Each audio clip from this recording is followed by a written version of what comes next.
Hello and what is up everyone, it is Hachi from the Art of Dota, and in this video I'm going to be showing you guys why you should be playing Visage right now for easy MMR. And this is for the patch 7.13, but if you're watching this sometime in the future, it's still going to apply as long as there is no major change to the hero. Now, first thing I like to say before I start the video is that as I'm recording this, Visage has an incredible 60% win rate, which is the highest of any other hero in the game throughout what MMR bracket, you may ask? Actually, every MMR bracket. That's counting from Herald to Divine 5. Every MMR bracket in the game, he's the highest win rate hero, but also close to a 60% win rate. Now, if that's not enough to convince you to maybe give him a try, he is actually one of the lowest picked heroes still in every MMR bracket, and it's also one of the main reasons why he has such a high win rate, because most people don't really understand how the hero works, and I'm here to make this video and solve that issue. I'm going to inform you about how the hero works, what's the popular build for him right now, and everything you need to know pretty much to be successful with the hero. Again, many people think of Visage as this micro hero, this hero that's kind of niche, or like, just a non-standard hero, comparable to a hero like Io, for example. But I would say right now, with the changes and everything in the recent updates, Visage is easier than ever to play. You don't need to be a micro god, you don't need to be a master of anything to play him. I would say he's comparable to just a standard hero. It's a little bit harder than, your Crystal Maidens or whatever, but he's not that difficult to play because of all the changes that he's received throughout the years. So, first things first, you're going to want to play Visage as a core if you really want to have maximum impact over your games. It is probably his preferred position right now. I don't really recommend going for support unless you really are stuck in it and you can't convince your teammate to let you play core Visage, and then you have to support. But even if you are supporting, he's probably better off being a 4 because he's relatively level dependent to have impact in the game, especially with the build that I'm going to be showing you. So, if you did get your Visage in a core position, you want to take him either mid or safe lane. You can get away with an offlane Visage, but it's really dependent on the enemy's safe lane. If the enemy has a relatively weak safe lane with not much lockdown, you actually can get away with playing offlane Visage and even just carrying the game as an offlane Visage. But for the most part, I recommend taking him to the safe lane or mid, and even primarily safe lane. Mid can get a little bit dicey depending on what you're laning against as well, or like what roaming supports you're playing against. But safe lane is your safest bet, and it's the video, or it's the replay that you're going to be watching, which is safe lane Visage as played by Wingblade, one of my friends who actually climbed from rank 1000 on EU to top 200, primarily spamming only Visage. So, first things first, I'm just going to go over his abilities real quick, in case you don't know exactly what they all do. So I'm going to kind of keep this a little bit basic. I can get really in-depth, but I'm just going to stick to the basics, because again, most people don't even really know what half his spells actually do. So first thing is his Grave Shield, which is going to slow the enemy's attack speed and their move speed, but also give it to you. So it's attack speed and move speed buff for you, but it's also an attack speed and move speed slow, or you can just say drains it. Now, you're going to notice that Wingblade actually levels up Grave Chill first, and he also is maxing it first. And the reason for that is something to do with familiars, which I'm going to mention later on. So we're not going to get too much into that quite yet, but pretty much all you need to know is, move speed buff, attack speed buff, move speed slow, attack speed slow. It also scales with duration, so the more you level it up, it lasts longer, and the cooldown also goes down. His second spell is a bit weird to understand, but it's pretty obvious once you realize what it actually does. It's pretty much when in this big AoE you can see around him, if any unit takes damage, or heroes, not unit, any heroes take damage, it counts up on this little yellow bar for him here, right? and the damage threshold has to be 110. So once a hero takes 110 damage, he gets a bar, and it charges up this battery. Again, he's a little bit overly complicated, but it's not as complicated as it sounds, pretty much. So every time a hero around him takes damage, it charges up this little battery. He can get more charges the more he levels up the ability, up to 6 charges, and pretty much for every charge, he does more damage. So all you really need to know when using this spell is when you see a lot of yellow bars, shoot your nuke. A lot of yellow bars, shoot your nuke. That's what you need to know. It has a very low cooldown, so the cooldown management for it isn't really that difficult. You just got to remember to use it, right? That's something that's got to be in your head. I know when I played Visage, you're kind of interested in like micro and things like that, and you kind of forget to shoot your nuke. But remember, yellow bars, especially later on in the game. Like in the early game, before you get your familiars and laning stage, it's easier to manage. But later on in the game, in a hectic team fight, you forgot to look at your bars and you forgot to shoot your nuke. It actually does a ton of damage. Remember, shoot your nukes. You see the yellow bars, shoot your nukes. That's gonna be the end of that. Now for his third ability, Gravekeeper's Cloak. This is again a hero ability that people kind of consider a bit complicated, and again it is kind of complicated, but pretty much with this ability is, I think some people even incorporate Gravekeepers into the yellow bars, but no, the yellow bars is for his second ability only. Gravekeepers has nothing to do with it. So for Gravekeepers, again, it is charge based, which is weird, or layer based, but he has 4 layers of armor, right? 4 layers of armor. And so when he's not taking any damage, he's always going to have these 4 layers. Now the layers will give him damage resistance.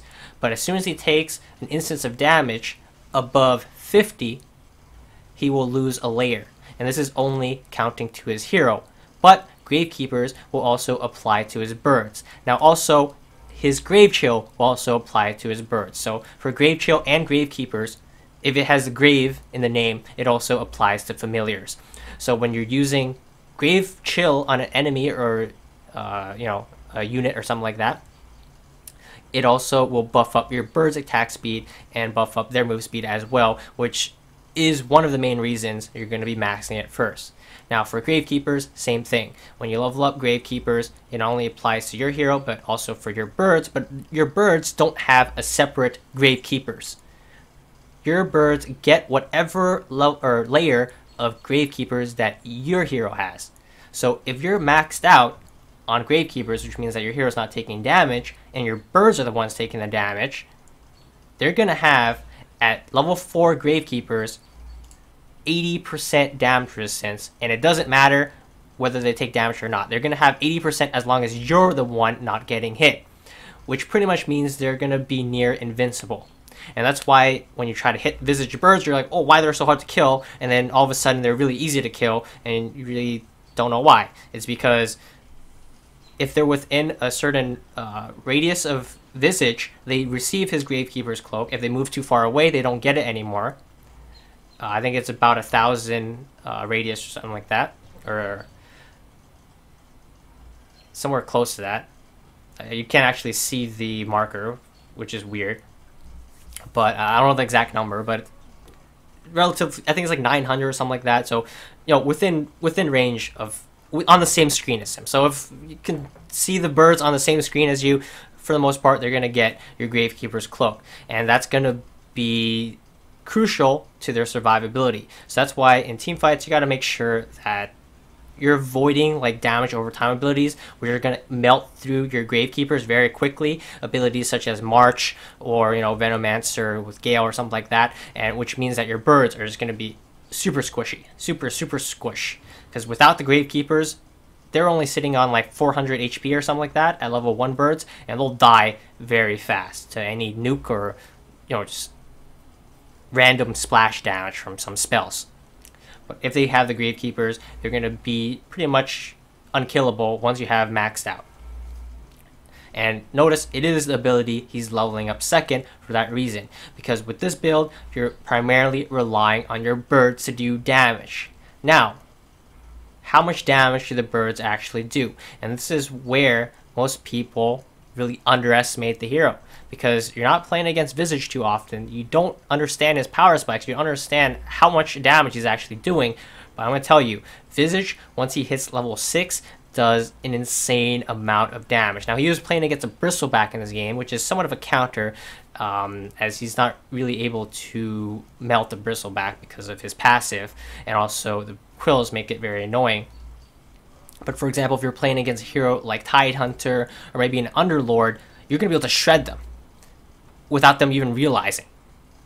And it's because of your bird's damage output and the change in 7.07, which changed the bird's damage output from relying on this bonus damage system where they would have a set amount of attacks where they would do bonus damage and that bonus damage would fall off, to now just set damage at 30 at level 1, 45 at level 2, and 60 at level 3. Now, with the set damage, you see 30 damage and it doesn't seem like that much, but keep in mind there's 2 of them, and in addition, they have one of the fastest base attack times in the game, or one of the lowest base attack times in the game, which is 0.4.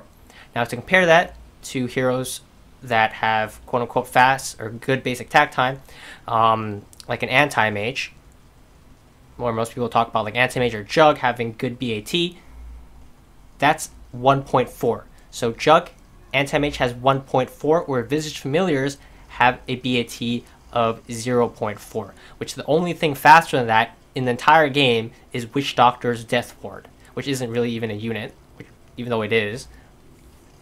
But what that pretty much means is birds attack fast. But why does that matter? Because they don't do that much damage. Now, for calculating the formula on how fast a unit actually attacks, you're combining attack speed and you're combining BAT.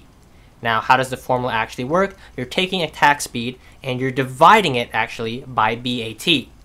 Now, Visage has a BAT that is less than 1. Now, if you know math, when you're dividing by a number less than 1, it is effectively equivalent to multiplying, right? Now, he has a BAT of 0.4. So every attack speed buff that his birds receive is effectively doubling their attack rate. Actually, more than doubling their attack rate. So for every point of attack speed, it's going to be more than twice as effective when applied to his familiars. Considering most heroes have a BAT that is 1 or greater, this is the unique trait that makes Visage different from any other hero in the game, is that he gets so much value out of so little attack speed. Now, remember I told you Grave Chill applies to his birds. Now, how much attack speed does Grave Chill give you? It gives you 64 attack speed drain to yourself and your familiars. So that's 64 attack speed to your familiars. Now, keep in mind, the effectiveness of that attack speed is going to be effectively more than doubled when applied to his familiars. And also, you're going to add on top of that the attack speed aura of Helm of the Dominator, which will give him an additional 20 attack speed just constantly for his familiars.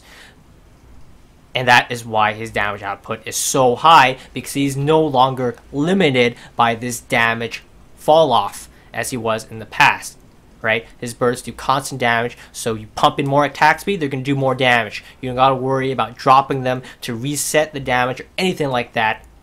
More attack speed equals more damage, equals more pushing power, more killing potential, etc.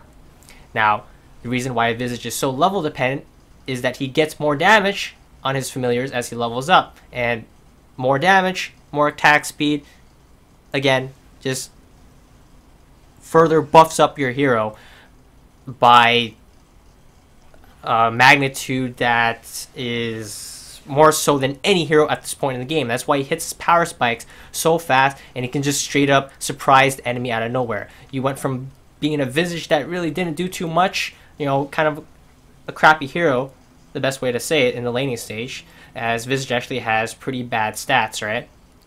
And in addition, He has lower magic resistance than a standard hero when not counting his Gravekeepers. He has very low armor. But you get a couple of levels up, you get a couple of core items up, such as Helm of the Dominator and Medallion, level 12 for level 2 familiars, and suddenly you're just able to 1v5 the whole enemy team.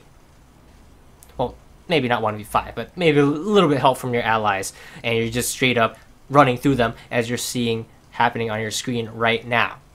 So pretty much with 2 core items, Helm of the Dominator and Medallion, you're stronger than any hero in the game for a long time, which means that you're pretty much going to be able to farm uncontested or just run down towers. Now, to get to this point, of course, you're going to need a decent laning stage, but you're not going to need the best laning stage. And notice how fast supports actually melt to you. Now, I compare Visage to a hero that also has a pretty high win rate, and also a video I made, or a hero that I made a video on, Lycan, because they kind of have the same job, and they are pickable in the same scenarios. He's a hero that has incredible damage output, incredible physical damage output, and is able to push and group up, take objectives incredibly quickly. Now, the difference between Visage and Lycan is dependent on his ultimate. Now, Visage is also very dependent on his ultimate, but his birds are always going to be there. Whereas a Lycan, his ultimate or his shapeshift is not always going to be up. Now, of course, if you lose your familiars, you end up feeding them, you're going to have to wait a long time. But as long as you're doing a good job of keeping your familiars alive, you can do as what you see here, which is just destroy towers, right? Now, keep in mind that Gravekeepers can be used, or Grave Chill can be used to buff up your attack speed when taking towers. You didn't really see it there, as it wasn't really necessary, but if you are solo pushing tower, remember that. And also, what you almost saw there is that the difference between Visage and a Lycan is that Visage has stuns. Lycan can get a stun if he gets lucky with his Helm of the Dominator creep, he gets a Troll creep or a Centaur creep, but naturally the hero doesn't have any stun, where Visage does, which means that the primary method of heroes trying to run away from you, which is just trying to TP out, is not going to work against a Visage, whereas it will work in most cases against a Lycan, as long as he's not critting you and killing you in 3 hits. So those are just some advantages Visage has over Lycan. And of course, Lycan has some advantages over Visage, but pretty much the way he works is very similar. And if you notice, even in the pro scene, sometimes teams like EG would pick a Lycan interchangeably with a Visage. Fear Lycan, fear Visage, and they would play the same role. So once you get to this stage where you know that you are by far the strongest hero on the map, you're going to be able to just run down lanes, and the enemy can do anything to contest you, because if they die, you're going for the next tower. If they die at a tier 2, you're getting a tier 3, maybe racks. So their only option is to split push and hope they have a good high ground defense. Alright? Now, there's going to be heroes that are going to be very good at that, like Tinkers, for example, or Venomancers. I would consider those heroes counter to the Visage, and you might consider banning them if you're planning on picking the hero.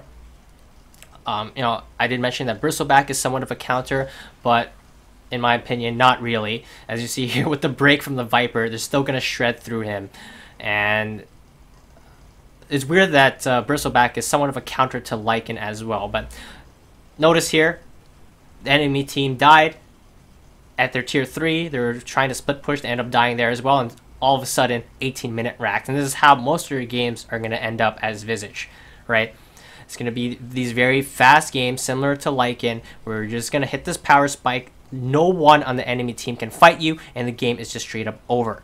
I played a couple of games with 33, Optics offlane, or support now, I don't know what he's playing, but Dog Player, as he goes by in the pubs. And also, this is the best creep you can get on Visage, by the way, which is this Wolf creep.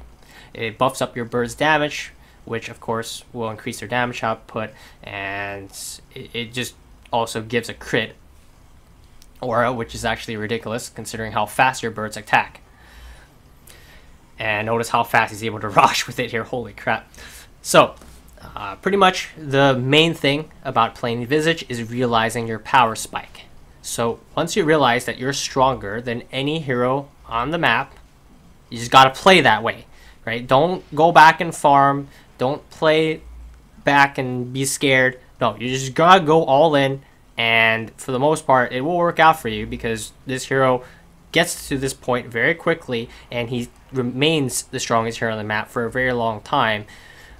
For like a good, you got like a good 10-minute window. So if you ideally you're wanting to end your game at 20 to 30 minutes, maybe a little bit after that. When it gets to the super late game, it gets a little dicey, right? But he does have, good late game scaling potential as well, being able to build into, bigger attack speed aura items like Assault Cuirass, things like that. And with Aghanims, of course, giving him extra familiar, you could even get another familiar at level 25 as well. That's why you see some players like Eternal Envy go for a Hand of Midas. But for the most part, your games are going to look like this. Now, as for the mechanics of playing Visage, I already told you the first thing is when you see yellow bar, make sure you shoot. Also, make sure you use your Grave Shield to buff up familiars when pushing, and of course when going for kills. And also, utilize this new hotkey that he has. He has a hotkey now on his main hero to drop the closest bird next to him. So in theory, you actually play Visage without any micro at all. You can just click yourself and the birds, one control group, onto an enemy. You can drop the birds with a hotkey on your hero without having to tab to them, and you're going to just shred.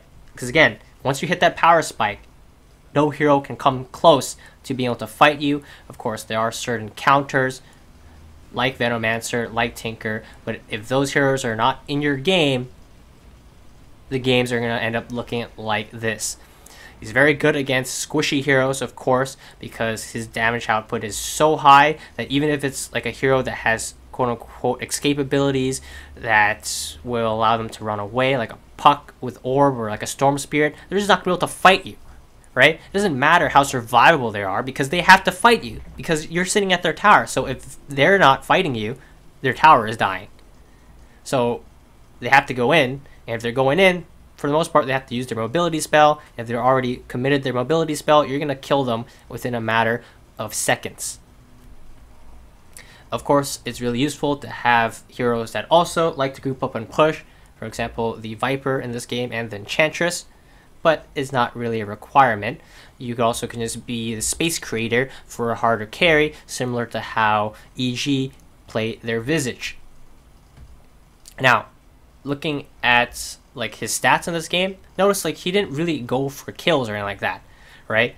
That's kind of a bit of a misconception about the hero where they get level 6 on Visage and they're like, oh, I'm really strong right now, and they're just gonna try to roam, go for kills, and you might get a couple of kills here and there on a support, but that's not your job as a core Visage. Maybe if you're playing a support, you can get away with that, but if you're a core, you want to be pressuring lanes. So every item he built was built to pressure lanes. He started off with a Basilius, which not only solves his low armor problem in the early game, with a hero starting with 0 armor, Basilius does a lot. In addition, it gives you lane control, something that hero lacks, and some mana regen as well, which he does have some mana problems as his nuke is quite expensive. Now, you just straight up rush into the Helm of the Dominator, that is core. Now after that, you're mostly going to go for the Solar Crest, and then whatever item you go after that really depends on the game. In this game, he went for Bloodthorn just because he was already winning, and it was a way to counter the PA. But in some cases, you're going to want to build a pipe to make sure you can survive against enemy magic damage, especially if you're playing against a Tinker or a Venomancer. Again, I think those heroes in all our brackets would be the hardest counter to Visage, because you can put a 1k Tinker and he would be very annoying for you on Visage if you don't know what you're doing, especially if your micro is not that good. You might run yourself into the March along with your birds, and if you run into March or you run into AoE damage spells, it only takes 50 damage to remove 1 tick of your Gravekeepers. Every tick you lose, your birds get weaker, and suddenly your birds are going to die, and you're going to end up feeding gold to the enemy team. That's what you're going to want to avoid. Another notable mention is Tiny. With his Avalanche, actually does multiple damage instances with his Avalanche. So if he does end up getting Avalanche on your main hero, that will actually just shred through all of your Gravekeepers and also shred through your Familiars. So when you're playing against Tiny, make sure you dodge the avalanche, or you don't put yourself in a position to get avalanche along with your birds, because he can easily just kill you and your birds in just one combo. Tiny's also pretty good against Visage, right? So just make sure you play around your teammates, and it's not really your job to chase after kills. Your job is to dish out the damage when the enemy engages. You wait for the enemy to engage your team as you're pushing or as you're going for a team fight, and then you go in and dish out your damage. You don't want to be the first one in, as if you're the first one in, the enemy's going to focus you, it's going to remove your Gravekeepers, then your birds are going to lose their damage resistance, then your birds are going to die, you're going to die, and every death on Visage is really meaningful, as he's somewhat of a snowball hero. So you want to avoid deaths at all costs, as it slows down your timings, slows down the pressure that you're able to put on the map, and it allows the enemy team to get to a late game where they can fare a lot better against Visage once they have some armor items, you know, survivability items such as Force Staff or Ghost Scepters, so they don't just straight up get shredded by your birds. But this is going to be it for this video. I tried to be pretty in-depth, as the video is relatively long compared to my other videos, but Visage is also more of a complex hero. So I hope this video helped. Complex hero, that's it. I need to go take a shower. I just woke up. I decided to record this video for you guys, but if this video did help you out, make sure you leave a like down below, and also subscribe, as I try to pick out these heroes, you know, that are not too popular but are very strong. People don't understand them, and I make videos about them for you guys to get that MMR. So I'll see you all later. It is Hachi signing out, and hope you get some MMR with Visage. She's very good. Trust me with this one, and I'll see you all later. Peace out.